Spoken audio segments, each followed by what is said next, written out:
नमस्कार दोस्तों, मैं हूं रेलवे पॉइंट्समैन अंकुश। दोस्तों स्वागत है आज के इस वीडियो में। जितने भी लोग एएलपी की तैयारी कर रहे हैं और अभी जो 2024 वाली वैकेंसी का उन्होंने एग्जाम दिया था, तो उनमें से कई कैंडिडेट का एएलपी का सीबीटी 1 और सीबीटी 2 क्लियर हो गया है।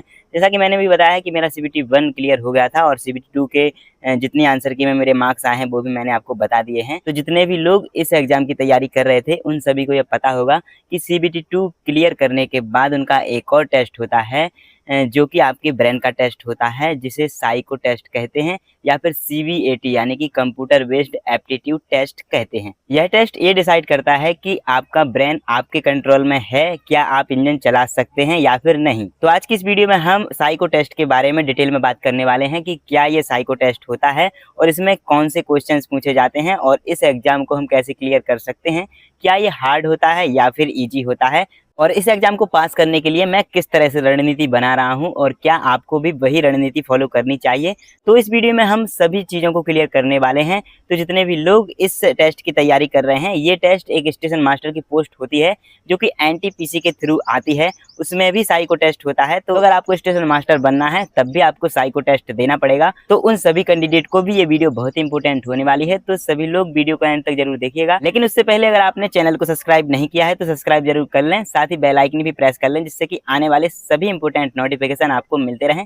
चलिए शुरू करते हैं। दोस्तों सबसे पहले मैं आपको बता दूं कि ये जो साइको या सीबीएटी वाला टेस्ट है ये सिर्फ एएलपी और स्टेशन मास्टर वाली पोस्ट के लिए ही होता है। बाकी रेलवे की और किसी भी पोस्ट के लिए ये साइको का टेस्ट नहीं होता है। और इस टेस्ट के जो मार्क्स होते हैं वो 30% माने जाते हैं और जो सीबीटी 2 इसका होता है, चाहे एनटीपीसी हो या फिर एएलपी का हो, उसके 70% मार्क्स को काउंट किया जाता है और इन दोनों को मिलाकर जो मेरिट बनती है उसे फाइनल मेरिट में रखा जाता है और उस हिसाब से आपका सिलेक्शन होता है। तो ये जो साइको टेस्ट है ये बहुत ही इंपॉर्टेंट होता है एक उस कैंडिडेट के लिए जिसके मार्क्स नॉर्मली हैं। जैसे कि मेरे 65 मार्क्स हैं सीबीटी 2 में, तो मुझे साइको के एग्जाम में अच्छा करना पड़ेगा। 30 में से लगभग 24% मार्क्स मुझे उसमें लाने पड़ेंगे, तब जाके मैं श्योर हो जाऊंगा कि मेरा फाइनल मेरिट में नाम आएगा। तो अब हम उनकी बात करते हैं कि इस एग्जाम में आखिर होता क्या है। सबसे पहले तो आपका जो टेस्ट है ये कंप्यूटर बेस्ड होता है। इसमें आपको सिर्फ 2 ही लैंग्वेज में ये एग्जाम देना पड़ता है, या तो हिंदी या फिर इंग्लिश। सिर्फ 2 ही लैंग्वेज में आप इसको देख सकते हैं। इसमें कोई भी नेगेटिव मार्किंग नहीं होती है और इसमें पास होने के लिए आपको टोटल 5 मॉड्यूल्स होते हैं, 5 प्रकार के टेस्ट आपके होते हैं और हर एक मॉड्यूल में आपको 42% मार्क्स लाने ही पड़ते हैं और ये कंपलसरी है। अगर आप सभी जो 4 मॉड्यूल हैं उनमें पूरे मार्क्स ले आते हैं, लेकिन अगर किसी एक मॉड्यूल में भी आपके 42% से कम मार्क्स आते हैं तो फिर आपका पूरा का पूरा साइको टेस्ट फेल हो जाएगा और आपका जो सीबीटी 2 का कितने भी अच्छे मार्क्स हो वो भी फेल कर जाएंगे। तो इस वजह से आपके साइको टेस्ट के 5 मॉड्यूल बहुत ही इंपॉर्टेंट हैं और आपको सभी के बहुत ही अच्छे तरीके से तैयारी करनी पड़ेगी और अच्छे मार्क्स लाने पड़ेंगे, क्योंकि जो इसकी फाइनल मेरिट बनती है उसमें 30% साइको के जब मार्क्स जुड़ते हैं, जब आप क्वालिफाई कर जाते हैं, तब जाके आपके सीबीटी 2 के 70% मार्क्स को काउंट किया जाता है। अदरवाइज आप इसमें डिस्क्वालीफाई हो जाते हैं और इस वैकेंसी से आप यहीं से बाहर हो जाते हैं। दोस्तों एएलपी के साइको टेस्ट को बैटरी टेस्ट भी कहते हैं और इसके जो टोटल 5 मॉड्यूल होते हैं उनमें से पहला होता है मेमोरी टेस्ट, दूसरा होता है डायरेक्शन टेस्ट, तीसरा होता है डेप्थ परसेप्शन टेस्ट, चौथा होता है कंसंट्रेशन टेस्ट, 5वां होता है perceptual speed test.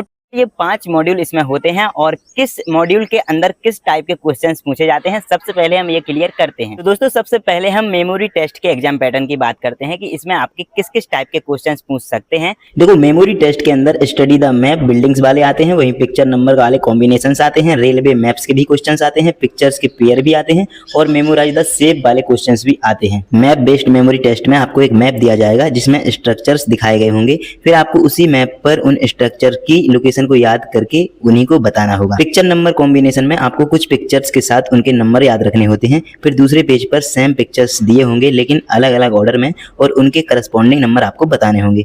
Station location memory test में एक स्टडी पेज और एक टेस्ट पेज मिलेगा। स्टडी पेज पर रेलवे स्टेशन के नाम के साथ एक मैप दिया होगा, फिर टेस्ट पेज में वही मैप होगा लेकिन स्टेशन की जगह अल्फाबेट जैसे कि ABCDE होंगे।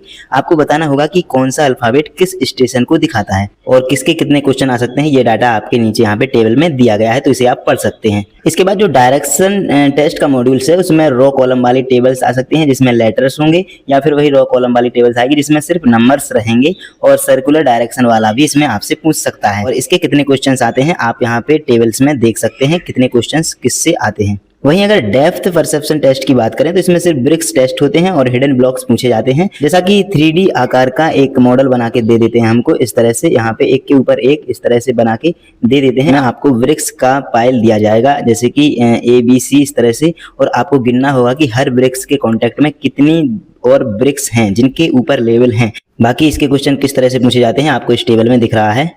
इसके बाद यहाँ पे आता है कंसंट्रेशन टेस्ट का मॉड्यूल, जिसमें एक तो सेम नंबर्स वाला पूछ सकते हैं जिसमें सिर्फ एस और नो पे आपको टिक करना होगा।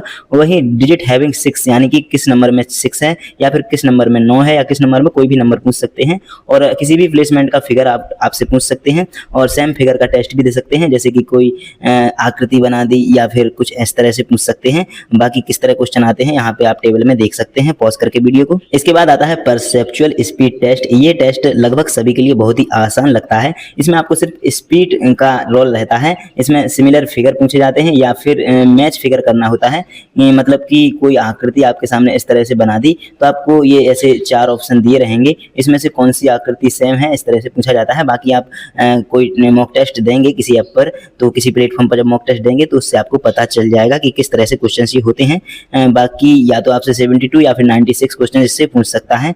बाकी टेबल यहाँ पे दी गई है कि कैसे क्या क्वेश्चन इसमें आते हैं। तो दोस्तों ये था सारा सिलेबस और साइको टेस्ट का पैटर्न। उम्मीद है कि आपको ये सारी चीज़ें क्लियर हो गई होंगी, किस तरह से इसमें क्वेश्चंस पूछे जाते हैं और किस किस तरह के आपसे क्वेश्चंस पूछ सकते हैं। ये सारी चीज़ें मैंने आपको क्लियर कर दी हैं। अब मैं आपको बताता हूँ कि कौन सी वो टिप्स हैं जिसे अपनाकर आप अपने साइको टेस्ट को बेस्ट कर सकते हैं। तो सबसे पहले तो जो मैंने आपको सिलेबस का पैटर्न बताया है, सबसे पहले अपने सिलेबस के पैटर्न को समझना है। अच्छे से आपको समझना है कि एक्चुअली में इसमें पूछा क्या जाता है और किसका कितना वेटेज होता है और आपको सही में क्या पढ़ने की ज़रूरत है और किस तरह से पढ़ने की ज़रूरत है। ये सारी चीज़ें आपको सबसे पहले समझनी होगी। देखो साइको के टेस्ट में सबसे ज़्यादा इंपॉर्टेंस होती है कंप्यूटर की स्किल। इसको आपको इम्प्रूव ज़रूर करना होगा, क्योंकि आप जैसे माउस पकड़ते हैं तो जो आपका क्लिकेबल स्पीड है, तो क्या आप उस पर जिस पे क्लिक कर रहे हैं क्या एक ही बार में उसी पे माउस रुक रहा है या फिर इधर से उधर जा रहा है, तो इसमें आपका टाइम वेस्ट हो सकता है। और आप जब भी मॉक टेस्ट दें साइको का तो हमेशा अपने कंप्यूटर या लैपटॉप में ही दें, वो भी माउस के थ्रू, क्योंकि जब आप साइको का टेस्ट देने जाएंगे तो वहाँ पे आपको मोबाइल से उंगली से क्लिक नहीं करना है, आपको वहाँ पे माउस से क्लिक करना है। तो आपकी जो कंप्यूटर स्किल है उसको बहुत ही ज़्यादा इम्प्रूव करना होगा, तब जाके आप इसमें टाइम मैनेज कर सकते हैं। बाकी अगर आप कंप्यूटर स्किल को इम्प्रूव नहीं करेंगे तो इधर से उधर जाएगा जब आपका माउस, तो फिर आपको इसमें दिक्कत आ सकती है टाइम मैनेज करने में।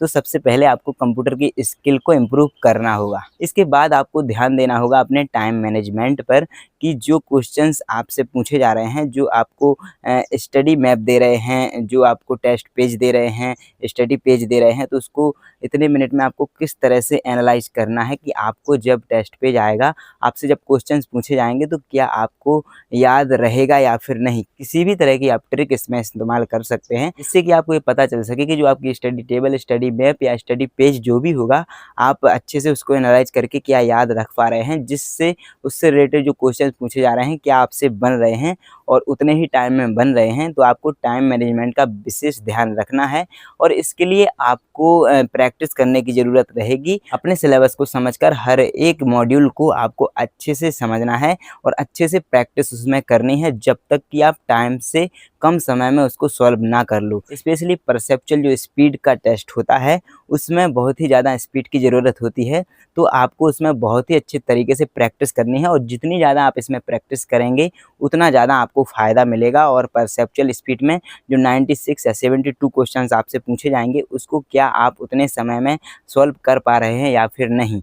अगर आप उसको सभी को सॉल्व कर पा रहे हैं तो समझ लो कि आप साइको टेस्ट में प्रो लेवल की परफॉर्मेंस देने वाले हो। चौथी बात यह है कि आप जैसे कोई स्पेसिफिक मॉड्यूल है, जो 5 मॉड्यूल मैंने बताए हैं, जिस भी मॉड्यूल में आपको ज़्यादा दिक्कत आएगी उसको आपको बहुत ही अच्छे से समझना है। बाकी आपको सिर्फ 42% मार्क्स हर एक मॉड्यूल में लाने हैं, तो जिसमें आपको ज़्यादा दिक्कत हो तो उसको इस तरह से तो बना ही लेना कि आपके 60 मार्क्स मॉक टेस्ट में आने लगे, जिससे कि वहाँ पे आप आराम से 42% से ज़्यादा मार्क्स लेके आ सकें। तो आपको सिर्फ उसी मॉड्यूल को ज़्यादा फोकस करना होगा जिसमें आप कमज़ोर हैं, क्योंकि आप किसी मॉड्यूल में पूरे मार्क्स और अगर उस किसी भी एक मॉड्यूल में फेल हो गए तो फिर आपका साइको टेस्ट बेकार जा सकता है। तो आपको हर एक मॉड्यूल को अच्छे से लेके चलना है, जो भी आपका कमज़ोर मॉड्यूल है उस पे आप ज़्यादा फोकस करेंगे। अगली बात है कि आपको हेल्दी रूटीन को फॉलो करना है। ऐसा नहीं करना है कि आप नींद में इस टेस्ट को सॉल्व कर रहे हैं या फिर इसकी स्किल सीख रहे हैं, इसको प्रैक्टिस कर रहे हैं। आपको पूरी तरह से तो इसके लिए नींद लेनी है और ये आपको प्रैक्टिस करते समय ही लेनी है। ऐसा नहीं है कि सिर्फ एग्ज़ाम के टाइम पे आप पूरी नींद लेके जाओ। यहाँ घर पे भी आप अगर प्रैक्टिस कर रहे हैं तो वहाँ पे भी आपको पूरी नींद लेनी है और हेल्दी रूटीन बना के चलना है। आपको बिल्कुल भी ऐसा नहीं करना है कि आपको जो हेल्थ पे कोई इफ़ेक्ट डाले, क्योंकि माइंड का ये टेस्ट होता है। अगर आप माइंड से रिलैक्स फ़ील करते हैं तभी आपका ये टेस्ट अच्छा होगा, वरना आपको दिक्कत आ सकती है। तो आप अपनी हेल्थ का ज़रूर ध्यान रखें। इसके बाद अगली बात है मॉक टेस्ट की। मॉक टेस्ट आपको डेली एक तो कम से कम देना ही है। इसके बाद आपको अगली और चीज़ों पे ध्यान देना है। हर एक दिन आपको एक मॉक टेस्ट देना है और उसकी अच्छे से एनालिसिस करना है। स्पेशली जिस क्वेश्चंस में आप फँस रहे हैं उस क्वेश्चंस को अच्छे से एनालाइज़ करना है और अपनी गलतियों को इसमें ध्यान देना है कि किस तरह से हमने गलती करी है, और इस पे भी ध्यान देना है कि आपकी स्पीड किस वजह से कम हुई है और क्या ऐसी चीज़ आई है जिस वजह से आपकी स्पीड कम हो गई है। तो इन सारी चीज़ों पे आपको विशेष ध्यान देना है और यही सारा अगर आप कर लेते हैं, आज से लगभग 1 से डेढ़ महीने में आपका साइको टेस्ट हो जाएगा। बाकी इसी तरह से मैं भी डेली प्रैक्टिस कर रहा हूँ और डेली इसी तरह से अपनी तैयारी कर रहा हूँ। इसी वजह से मैं मेरे चैनल पे कम वीडियो डाल पा रहा हूँ। बाकी अगर आपको कोई और दिक्कत आ रही है तो अपने चैनल के बायो में इंस्टाग्राम, टेलीग्राम की लिंक है, वहाँ पे मैसेज करके आप मुझसे पूछ सकते हैं। कोई भी चीज़ में दिक्कत आ रही है तो आप मुझसे पूछ सकते हैं। बाकी मेरी जैसी सलाह होगी मैं आपको दूँगा। अपने हिसाब से भी आप कुछ भी कर सकते हैं। आपके कोई टीचर भी अगर अच्छी कोई सलाह देते हैं तो उस तरह से भी आप फॉलो कर सकते हैं। बाकी मेरी कैसी स्ट्रेटजी आपको लगी है आप कमेंट में ज़रूर बताइए, और अगर वीडियो अच्छी लगी है तो वीडियो को लाइक अपने दोस्तों के साथ शेयर करिए जिसको भी साइको टेस्ट की तैयारी करनी है, और अगर अभी तक चैनल को सब्सक्राइब नहीं किया है तो सब्सक्राइब ज़रूर कर लें। चलिए फिर मिलते हैं एक और नए वीडियो में, तब तक के लिए नमस्कार, धन्यवाद।